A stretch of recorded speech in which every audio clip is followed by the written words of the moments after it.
At night, when the other engines are tucked away in their sheds, you can still hear the faraway call of an engine's whistle and the clickety-clack of train wheels turning. This is the sound of the post train.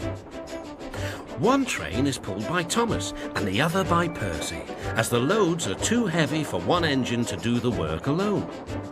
The post is loaded into trucks at both the harbours, and the engines pull their trains through the silent stations, delivering their precious loads. On a clear night, a big shiny moon brightens their journey, but often Thomas and Percy can't even see the stars. But whatever the weather, lamps along the track always light their way. One night, Percy was waiting at the junction. The main line train was late. At last, Henry arrived. "Sorry," he puffed. "The mail boat from the mainland was delayed." "Come on, Percy," said his driver. "Let's make up for lost time." Percy puffed along as quickly as he could, but the sun was already rising as he finished his work. "Never mind," thought Percy. "It's nice to be up and about when it's the start of a new day and there's no one else around." Percy was not alone for long. "Bother," said Percy. "It's that dizzy thing, Harold." "Good morning," whirred Harold. "I always said railways were out of date, but you're so slow with the post, you should give everyone their stamps back. Post haste." Percy was too tired to explain. "Bird brain," he muttered. "Good morning, Percy," called Duck. "You're up early."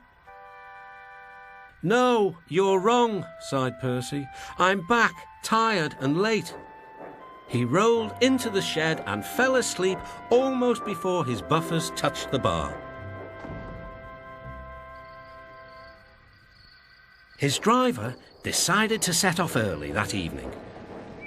Thomas was waiting at the station. "Thank goodness I've a chance to speak to you. Driver said that the person in charge of the post has complained to the Fat Controller about the delay last night." "But that wasn't my fault," replied Percy. "I know," said Thomas, "and so does the Fat Controller, but this post person wouldn't listen. Tonight we'll just have to be quicker than ever before." The engines were just leaving the station when they heard a familiar buzzing. "I say, you two, there's news flying about." "Where?" puffed Percy. "All over the place. They're going to scrap the post train and use me instead. Wings work wonders, you know, always."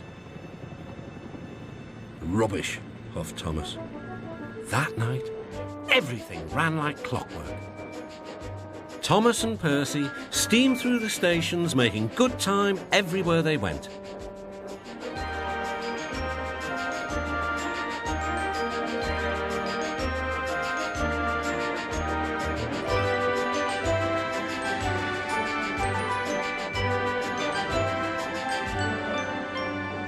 At a station, Thomas noticed a man looking cold and worried. He had missed his train home. "We can give you a ride," said Thomas's driver, "but it will be rather uncomfortable." "Thank you," said the man. "Anything's better than sitting here." The next afternoon, Percy passed the airfield and saw Harold. "Hello, Lazy Wings. Are you too tired to fly today?" "The wind's too strong. I've been grounded," grumbled Harold. "You need rails," laughed Percy. "They work wonders, you know. Always." That night, the Fat Controller showed the two engines a letter. It was from the man who had missed his train.